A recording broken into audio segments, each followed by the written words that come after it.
These are the templates that I used in this lesson. This is the beginning one, which is 2 color wheels, and this is the more advanced one. These are the 2 books that I used in this lesson. Hi, welcome to the fall acrylics class. This is our first lesson, and what we're going to be doing today is a color review. I always like to start with a little review and do some basics to begin with, and then we're going to go on to do mini landscapes, and I'll talk about that in a little while. But you know, our class is split between people that are new and people that are returning. And I just want to ask you, how many of you have never done a color wheel yourself? I mean, you might have looked at one, but how many have actually have not ever mixed a color wheel? Okay. So those of you that have never done a color wheel, I really think it's important to do that. You can look at one, but it's not the same as actually doing it. Actually doing it physically is so much more important. And hi, Bill. And then what I'm going to do is have you actually do, and you can decide whether you're a beginning student or an advanced student, because I'm going to tell you both of the assignments. And this is the beginning lesson, and these are 2 color wheels. And the reason I have 2 color wheels is because there are warm and cool colors. And you need to decide before you ever start a painting whether you're going to do warm or cool colors. And you might notice that when I asked you to get paints, I had you get 6, well, I've added a few more on this time, but 6 colors. And they are, the warm colors are magenta, phthalo blue, and usually Indian yellow. This is called India yellow. Could be, there's another name for it, alamaride or something. I never can say that word. But anyway, it's a very orangey yellow. And then the other cool colors are yellow, cadmium yellow usually. Oh, this is alamaride. This is the alamaride. There's another name for that other one. And then French ultramarine and pyrrole red. So you just need to be aware that there are 2 different sets of colors, and you need to stay with that set from the beginning of you doing a painting. So pick out which one.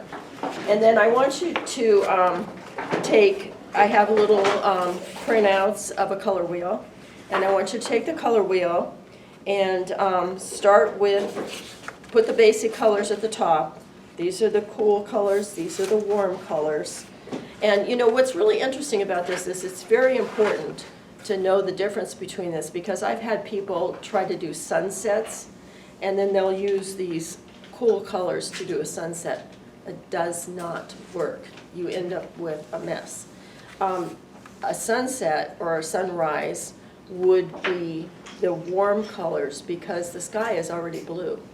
And so it's going to affect all of these colors, and so you need to go into these colors. So it's good to know the difference, and it's good to stay within one set or the other throughout a painting. You wouldn't want to be mixing pyrrole red and magenta on one painting necessarily. You know, you could, all the rules I give you can be broken. I got to tell you that right now. So generally speaking, you wouldn't want to mix those 2 colors on one painting. You'd want to stay with one thing or the other. And you know, like I said, they can all be broken, and you can see a lot of famous artists that have broken the rules constantly. I mean, that's what it's all about. But put the 3 colors at the top, and then put those 3 colors with 3 spaces between them on the color wheel. So you have the yellow, the red, the blue. And then in the middle, between those 2, try to mix a really even green, for instance, here. And that would not mean that you would put the same amount of yellow on as you do blue, because blue is a much stronger color. So you're going to use more yellow to get to this middle green. So just try to eye it out. And you know, I've done an interesting thing lately. I've started taking piano lessons. And the teacher he's trying to get us to play by ear. which I've played reading music, but I've never played by ear before. And he says you have to train your ear to see different, or hear different sounds, just as you would have to train your eye to see the colors. So you're going to have to train your eye to figure out what that middle color is in that. And then between the red and the yellow, put the orange. And again, you're going to put more yellow than red, because yellow is not as strong a color. And then between the blue and the red, put the purple. And the purple is going to look very dark, because this red and this blue is a very strong color. And so it's going to be almost black, but that's kind of normal. What you would do to lighten that up if you were using it in a painting would be add white to it. And then it's going to come out more purple. But right now we're not adding white to this, so you're just doing that. Then go ahead and do the other one with the magenta, the phthalo blue, and the Indian yellow. Put those, and you can see how different the colors look. They look very different. They're different colors. It's a different set of colors. And you know, this is one way of looking at color. And I've got to tell you that I've got 2 books, and I would loan these books out to you if you want, that talk a lot about the different color combinations. And this one is Confident Color by Nita Leland. Very good book. And this one is Mixing Colors by Ginny Rodwell. A lot of detail in here. And so we're using just 2 different palettes, but they give a lot more palettes in here that you could use. Feel free to borrow one of these if you want to. Bring it back next week and somebody else can borrow it. So that's the beginning lesson. Now, I'm going to show you the advanced lesson, which I don't have here. Oh, here it is. Okay, this is the advanced lesson.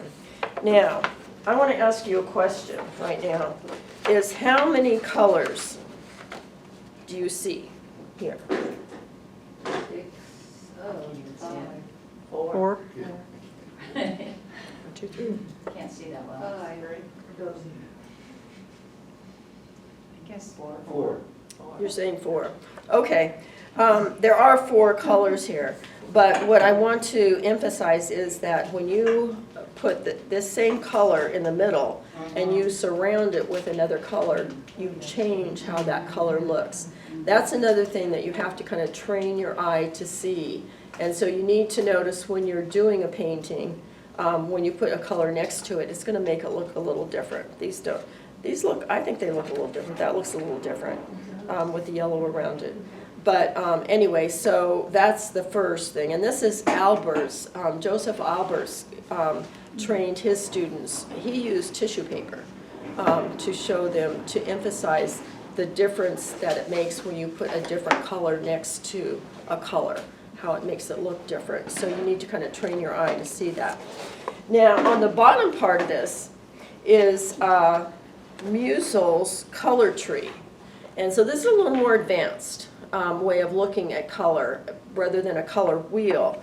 And what he does, he's working with value, intensity, and chroma. You know, so intensity is how intense the color is, chroma is just the basic color, and value is how much black or white is in the thing. So this is a little more complex, and I was working on this, and it takes a lot of thinking as you're doing it, because as you go across, you're putting pure color here. You put pure yellow here, pure orange, pure red, pure green, pure blue, pure purple. But then as you go back toward the middle, you have the white to black values, and you add a little more black each time you come back toward the black. Up here, you have to add a little more gray to get to this. So it's really a variety of ways of looking at it. So basically what we're working with is, basically you've got 6 colors that you're working with, and black and white. And so that can make a huge number of different colors. I've thrown in a couple others because we're working on landscapes this time. Just to make it easier, I've thrown in a burnt sienna, I think, and a raw umber. Did I ask you to get those too? And an ochre. And because those are very earth colors, and we're going to be doing a landscape today, you don't need those colors. You can make them with your color palette that you have. But they're called convenient colors, convenience. So you're using them so much that it's kind of nice to have them in the tube. So I've added those in this time. So what I want you to do right now is pick one or two in the case of the color wheel. If you think you're a beginning person, you've never actually done a color wheel, do this one. If you've done color wheels up the kazoo and you're really sick of it, go with this one, because it's going to kind of expand how you look at colors. Okay? Any questions? Okay, then we'll just be working on this for maybe half an hour, 45 minutes at the most, and then we'll go on to doing the landscapes. Okay, bye-bye. Okay, we're going to be starting on the mini landscapes right now, and I'm kind of setting you up here because this is the last day to enter the Latimer Art Club mini landscape exhibit. So if you finish something today and you like it, you can put it in that. And it doesn't matter if you're a Latimer member or not. You can do that as a non-member. It just costs a little bit more. But you have to get it in by today, but you don't have to have a picture of it. So all you have to have is the size of the piece, the title of the piece, and you can put it in. So you can still work on this next week. You don't have to actually turn it in. So just to let you know. Anyway, the actual turn-in time, I think, is the 28th or 27th or 28th. And if you go on the Latimer Art Club website, you can see that. And if anyone needs any help with framing, because they do have to be framed appropriately, I can talk to you after class today and help you out with that. But what we want to do, the minis have to be small, 5 by 7, could be 5 by 5. I think it could be up to 6 by 6. But let's see, I got a sample. This is a sample of 5 by 5. And this is a good way to frame it because you don't have to actually have a frame. You know, you can have just the wood on the outside. And you just have to put a wire on the back for sure. So did you buy it that way? Yeah, you can buy these little frames. They're birch frames. They have them at Nevada Fine Arts. And then you just use, you can use the molding paste they're going to be using today, or you can use matte medium, and you just glue it onto the top, glue the paper onto the top, put books on top of it. Of course, it has to be dry, and then let it sit overnight, and it's all, and this is appropriate framing. The other way you can frame it is you can mat it and put it in an 8 by 10 frame, as big as 8 by 10 frame. That's the inside measurement of the frame. But the piece itself has to be 5 by 7 or 5 by 5 or 6 by 6. So anyway, so that, what we're going to start with is a quarter sheet, and I'm going to hook it up here. And your quarter sheet needs to be split into 4 parts, and you decide what size you want. If you want this size, you can use this to just draw around if you want to use one of these, and 4 of them will fit on here. Or I put a 5 by 7 outline of the pieces. So you're going to do 4 landscapes, okay? And what we're going to be working with is 4 of the different principles of art, and that's shape and color, I have it up here, and texture and value. And so for the first thing you start with is your shape. And so what that means is when you look at your picture, okay, I've got 2 pictures here, but I'm going to use this one down here. And you can see that there's 3 different sections on here. What I'm going to look at is the shape of this section, of this blue section, the shape of this orangey section, and the shape of the yellow section. And you're just going to use a pencil and draw that onto your format. Let's see if I can put it up here. Sure, we don't. Yeah, can you see just a little bit? Okay, well, I'm losing it. Yeah, that's what I was. You No, dear, I'll do. you're closer. I'm gonna sneak right. Then maybe stop the.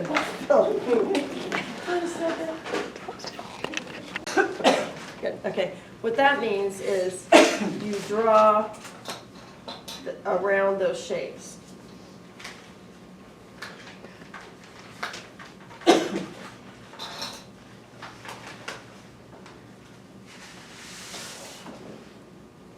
Okay, and you're going to use color to put in those shapes. But I'm going to really throw you a curve here because we're going to use the contrasting color. And what that means is you look at the color wheel. This is blue up here. So I go to blue over here and I go across the color wheel, and that's your complementary color. And so you're going to paint this orange. Okay, just with a brush, just a very flat orange. And then you're going to paint this orangey area. You're going to paint that, depending on what color you pick here, you're going to paint that blue. And then you're going to paint the yellowish area, yellow-green, maybe yellow-green, paint that purple, okay? Complementary colors right now, okay? And that's all you have to do right now, and then I'll take you to the next step. Are we just doing? I'm going to do the next step in this, and we're switching over to using a palette knife. And if you have several different types of palette knives, it should be the thinnest. And it doesn't have to be a super good palette knife. This is just a plastic knife that I'm using, and it works fine. But what I want you to do is to open up the modeling paste I asked you to bring this time. And if you don't have it, I have plenty to share with you. So put a good bunch of modeling paste on your palette. And I have my paints that I was using before on my palette and the modeling paste. If you guys want to come up here, that would be fine. Come up closer. And then the other thing that you need to put on here is white. Because I'll tell you, you're going to be mixing modeling paste with the paint. But the modeling paste looks like it's white, but it does not make the paint lighter. You know, it doesn't work. You have to put white in there. Okay, and now you're going to go to the natural colors of this with the palette knife and take some modeling paste. The advantage of modeling paste is it extends the paint, so you don't have to use as much paint because it goes further. And with using palette knives, you really use a lot of paint. So to get that, now remember, it looks like it's lighter, but it's not going to really make it, it's not like putting white with it. So I have to put white with it if I want it a little bit lighter, and I think I do for the sky.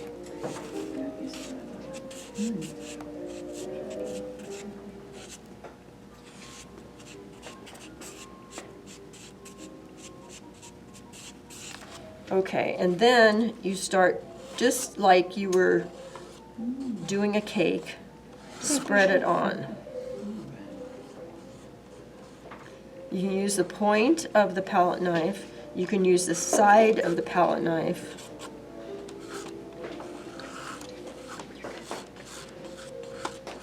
And you can see that some of the orange is popping through, and that's perfectly all right. Go. You don't promise. I just said you could. Do we want to leave some orange popping through? Yes. Yeah, okay. Yeah, you do. And how much you leave popping through is up to you. But it adds, having a complementary color pop through, as I said before, it kind of energizes the cones and rods in your eyes, and you notice it. Even if someone doesn't really see it, I mean, they don't really focus on it being there, it makes a difference in how people view it.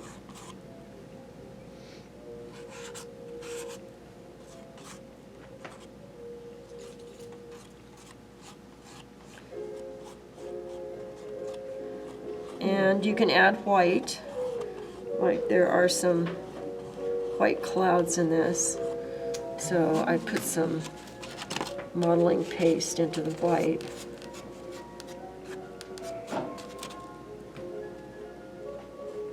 Did you use the light blue because it's a complement to orange? Yes.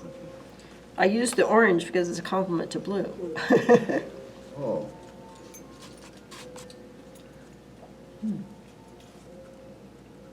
Okay. How much longer does it take for the modeling paste to dry? Well, not really much longer than the actual paint, but Okay. what makes it take longer is the fact that when you're using a palette knife, you're going on very thick. Yeah.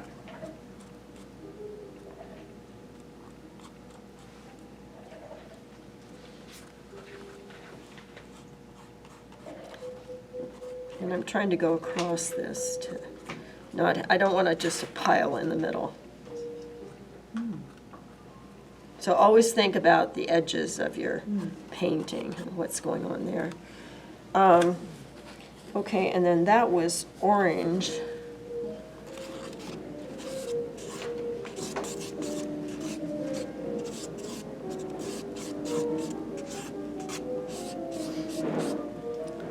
It's, might be wiping off your palette knife quite a bit.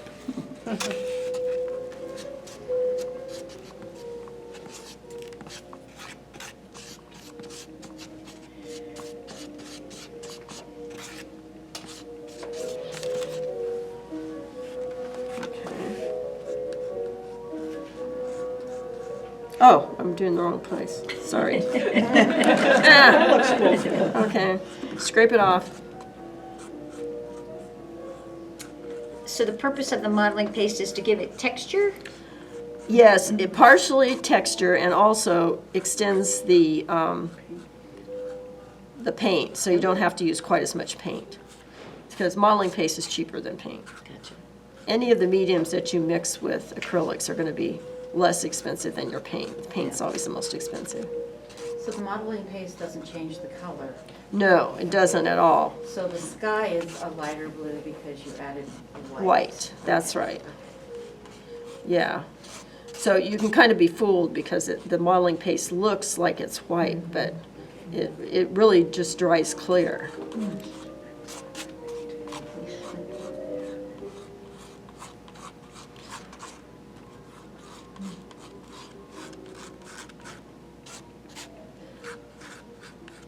And if I don't want this to be totally orange, I can use, where is it? Put some of the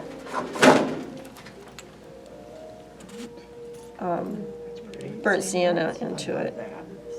And burnt sienna is, it's an earth color. So it's really good in landscapes to be using that.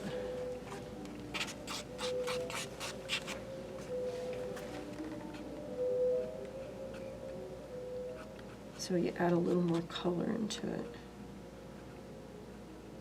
And with the palette knife, this is the texture part of the painting. A lot of texture in palette knife painting. And people love texture. How many miniatures can you enter into this? 4. That's why we have 4 on here. And even if you had one that wasn't as good as maybe the others, I'd enter it because I think you just pay one price for 4 of them.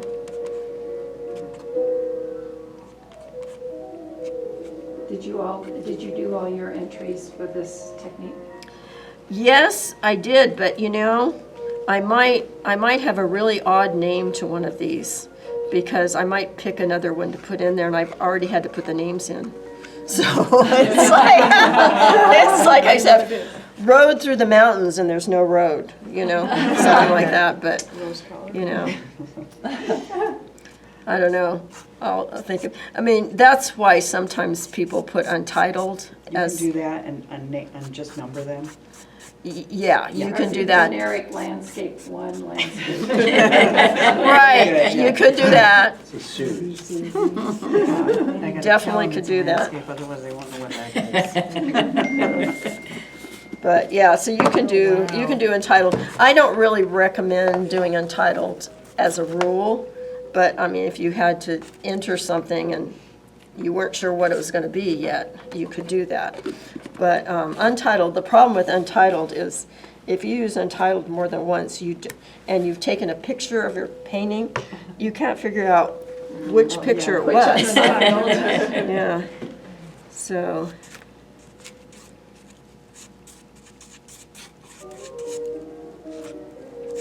And this modeling paste, as I said, can be used to hook the painting onto that block if you enter it in a block.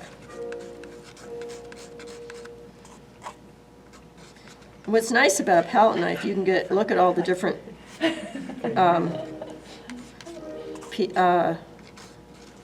Shades. yeah, the different. But it creates like a depth to those mountains. Yes. And you can Push see and them. pull kind of. Yeah. It's And see the blue picking through there? Yeah. It's not something you'd really notice right off the top of when you're looking at the painting, but it really makes a difference. Do you try to have your greatest texture, the depth of the texture closer to you to create a sense of distance at all, or are you not even thinking about that?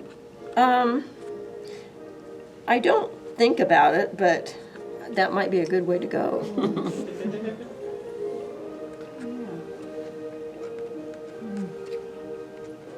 I would certainly have the brighter color be near if I have a choice. I mean, like I'm going to put more white down here. Because as you look back into a landscape, it gets grayer as you go back in space.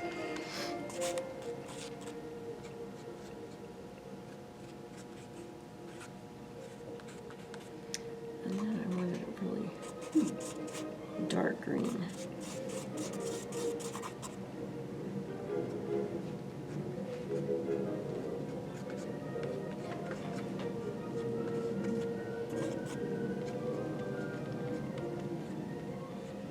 She makes it look so easy.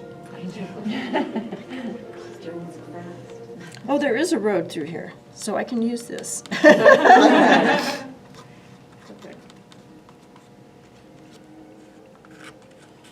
Is it the deadline tonight at midnight?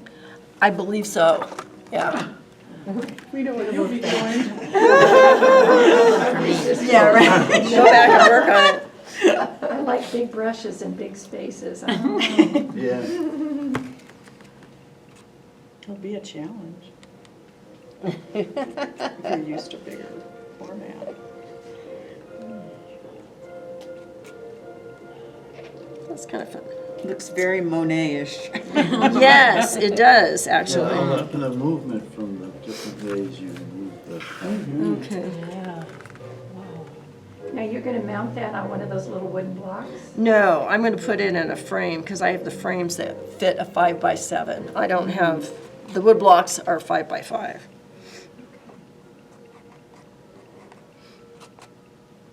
And I already have the other thing is you have to, if you put it in a frame, you need a mat to go with it.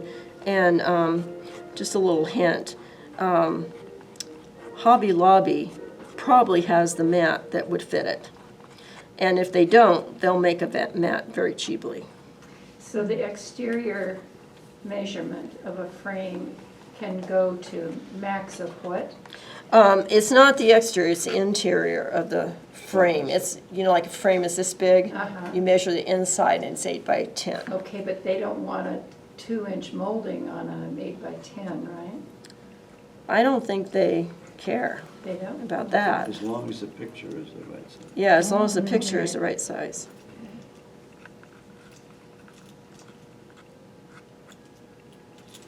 I put some more blue in this because I like the blue in it.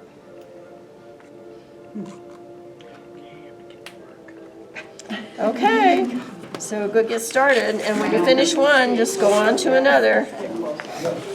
May I? Here are some more examples, some more successful than others.